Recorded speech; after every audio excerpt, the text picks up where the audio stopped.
this is what it's gonna be like every time family members come over, that's just another reason why I don't want to live there. If I stopped working today, I couldn't afford the life that you want, and I'd lose you as a result.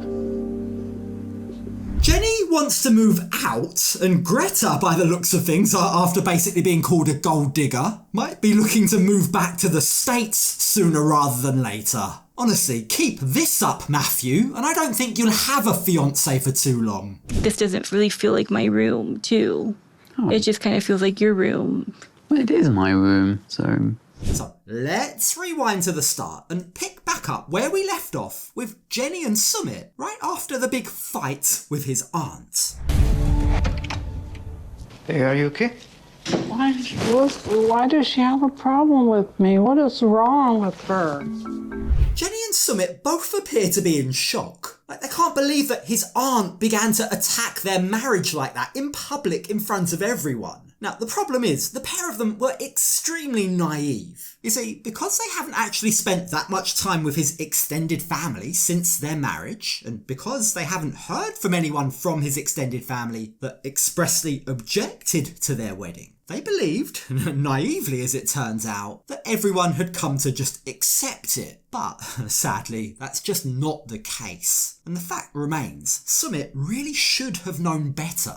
Age gap relationship will always face this kind of issues. I thought your family accepted me. Yeah, I thought that too. Like, that's why I thought, like, they are coming to our place. Poor, sweet, naive Sumit. In his fairy tale world, because he so desperately wanted his family to accept her, he just buried his head in the sand, ignored all of the glaring issues, and convinced himself and just assumed that they have accepted her now. But I mean, he's just completely detached from reality. Like, even knowing that Indian society as a whole doesn't accept these types of marriages didn't stop him from just magically hoping that all of his family had now just come around to it. Now, I guess that belief was firmly inspired or helped by the fact that his parents have accepted them. Or at least they did before this fight started. But that now raises another question. Has what's just happened, has Sumit's aunt influenced or affected the way that Sadhna now sees Jenny? I'm worried that if these other family members keep being negative, it could make her mind go back to the way it was before. Look, I think that is a very valid concern, right? Pressure from society and, of course, family can influence feelings. But Sumit doesn't want Jenny to worry. We can't control what others have to say, he says. People are always going to talk. But what we can control is how we react to it. The only power we have is to control what we focus on. And if you think about it, something incredible did actually happen as a result of this fight, he says to her. And I suggest you don't care about what people talk about. Don't upset yourself. You're a beautiful person. My family finally standing up for you. I know. Yeah. Yes, the fight was an unpleasant moment. Yes, it was something that no one wanted. But for Sumit, ever the optimist, he also says it was a proud moment. For the first time ever, my family, my parents, stood up for our marriage, he points out. My mum was genuinely upset that people were being mean to you, he says. She began crying. She kicked the lady out. Like, when you think about it like that, it is incredible how far they've come. But Jenny still isn't entirely convinced by this line of reasoning. I just really, really hope that this isn't a sign of things to come, she says. If this is what it's gonna be like every time family members come over, that's just another reason why I don't want to live there. For as nice as it was to see his parents' reaction, see them stand up for her, unfortunately, the fact is, they won't just be able to avoid his extended family from here on out. They are, at the end of the day, family. Their paths will cross again. And when they inevitably do, it's not going to be fun walking on eggshells, constantly in fear that it might all kick off again. But for now, the fight is over, and Jenny, inspired by her husband, decides to focus her attention on all the good that has come from this. Like, if anything, it's just reinforced her bond with Sumit. It's nice to see that he continues to stand up for her and their marriage. Thank you so much for standing up for me. I'm just glad it's over. My pleasure. It's a sweet outcome. Now, talking of family, talking of parents, Matthew's parents, on first glance at least, seem pretty cool, as we're about to see. But Greta herself is still pretty emotional. She feels unwelcome by Matthew, almost as if she's intruding into their family home, because she believes Matthew didn't make an effort to clean up his room and accommodate her. I'm gonna take a shower. Yeah, go for it, darling. Did you find enough space for your clothes? No. Yeah, Greta still isn't happy. Now, Matthew does admit that in an ideal world, he would have hoped that their first few hours together would have been very different. But I guess she must just be very, very tired, he says. She just needs her own space. Things will be a lot less tense when she has some time to unwind and rest, he says. Now, maybe this wisdom comes from first-hand experience. Perhaps he's experienced Greta in this kind of mood before. I mean, she does seem to get quite emotional quite often. I think the best thing I can do now is just to stand back, give her some space. I get it that she just wants to do her own thing for a little while. Look, he sounds quite understanding of the situation. He seems empathetic about how this whole situation could be very overwhelming for her. And as it turns out, his plan, his strategy of giving her space and time, turns out to be a good one, because when his parents return home about an hour later, Greta comes out to meet them, and she seems to be a completely different lady. She's in a much, much better mood. Now, it does also help that Matthew's parents seem incredibly warm and welcoming. So lovely to have you here. Yeah. Welcome. Thank you. Welcome. Look who's here. The house looks great.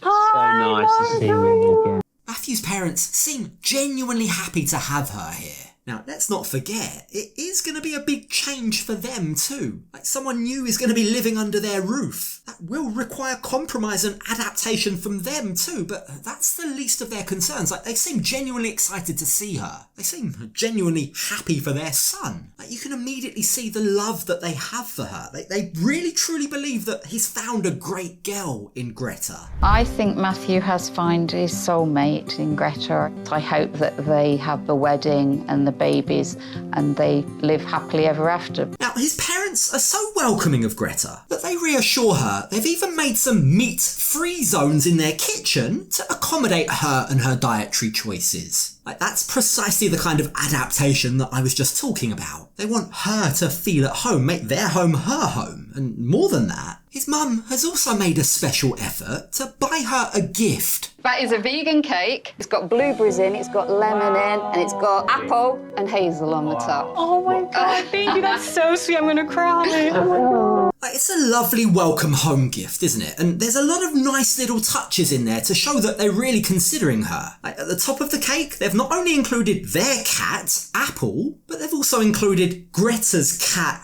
Hazel, as well. It really is a sweet gesture. Now, Greta admits that given her sad upbringing, this dynamic is alien to her. It doesn't come easy to her, but it is nice nonetheless. After my mom passed when I was 5, I've always had a tough time being around any parents. The feeling of a warm, happy family, it feels really, really nice. Now, Greta has previously shared with us that since her mum died, her relationship with her dad did become strained. I mean, it's very difficult to hear that she didn't feel like she belonged in her family since the age of 5. I think that must just make what's happened here, the way that Matthew's family have so lovingly welcomed her into their family, that much more special. But it does raise a slight concern, and it's not a concern right now, it's just something that we should look out for. Could perhaps her desire for a family dynamic, could the love that she receives from Matthew's mum cause her to turn a blind eye or put up with things in her own relationship with Matthew for fear of maybe losing out on that love from his parents? I mean, you've got to say, from what we've seen so far, she does seem to like his parents more than she likes him. And I think I'm starting to understand why. I'm sure Greta's really tired. It's been a long, long day for you. I've been tired too.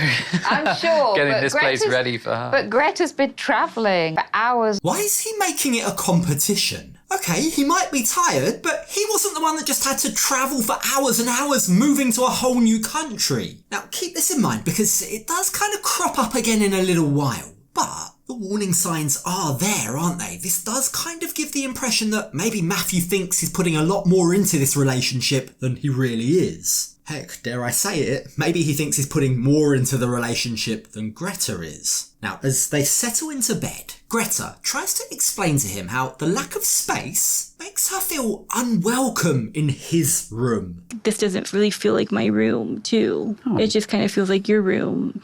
Well, it is my room, so... Now, the way he says that does sound a little bit heartless, but in a kind of patronising way, he goes on to recover by saying to her, I want you to know you are welcome. Like, do whatever you need to in order to make this feel like your home, your space. You've got free reign. You've got my blessing to do whatever you need to our room. Take all your things out, put them out. If you don't want my clothes there, take them into the garage. If you want a drawer, tip everything out, put it in the bin and put your things in there. This is as much your room as it is mine now. So while their first day together might not have gone exactly how either of them hoped, Greta is now feeling a little more hopeful. And when we join them the next day, those positive thoughts are amplified when Matthew surprises her with a visit to her favourite place in the whole world, a spa. Now, as they wait in the relaxation room, the pair have some time to talk and get to know each other a little bit better. We're spa people, aren't we? Yeah, once in a blue moon, it's pretty good, isn't it? Well, I get massages quite often in Oklahoma. Greta reveals to her fiancé that back at home she used to get weekly massages. Now, sensing that this might be what she's expecting here as well, Matthew quickly puts a stop to any thought like that she might have. Don't go expecting weekly or even fortnightly massages here, he says to her. You can get one once in a while, but it certainly won't be that regular, at least not while you're not working, not unless you can pay for it.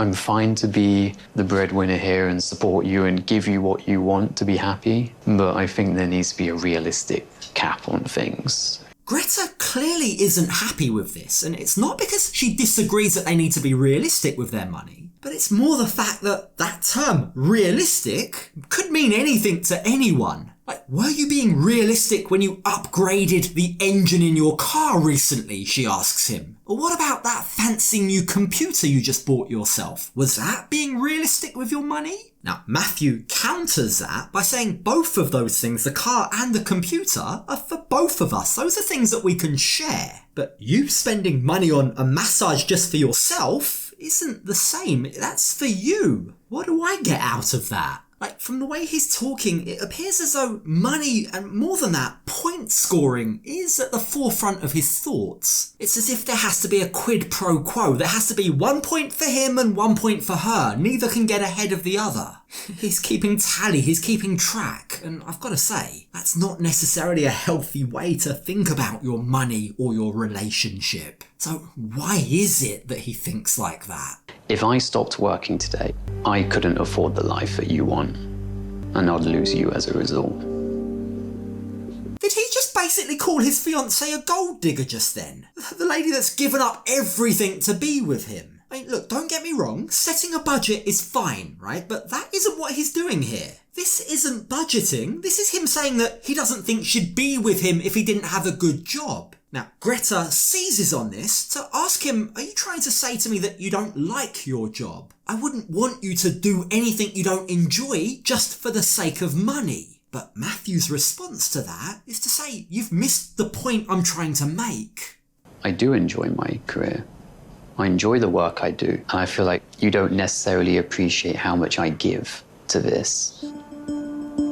And again, he's turned this into a point-scoring competition. He believes that Greta should be more appreciative of him, more appreciative of what he gives her. Now, the thing is, Matthew, if this were a competition over who gave up what, you'd lose.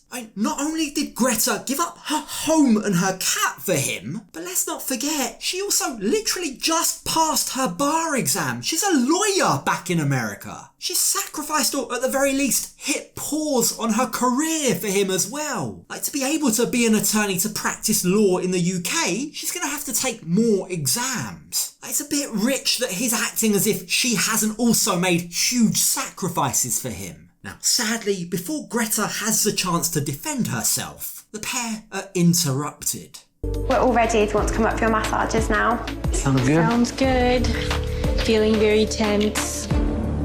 Look, if Matthew can't see both sides of this, if he doesn't start to put himself in his fiance's shoes, I think he might be shocked by the outcome. Greta had and has a lot going for her in the States, so for as much as he might feel like he's the one giving the most, I'd suggest he should reevaluate how he sees things and how he expresses that sentiment, because one wrong move and she could easily get all of that back home on her own. He's not exactly giving her anything particularly special here. A cramped room, a house that she shares with his parents, and a massage once in a blue moon isn't exactly the most enticing prospect in the world. Like, sorry, Matthew, but that doesn't give you the right to say you'd lose her if you lost your job. Yeah, I've got to say it. Red flags are starting to pop up with this guy.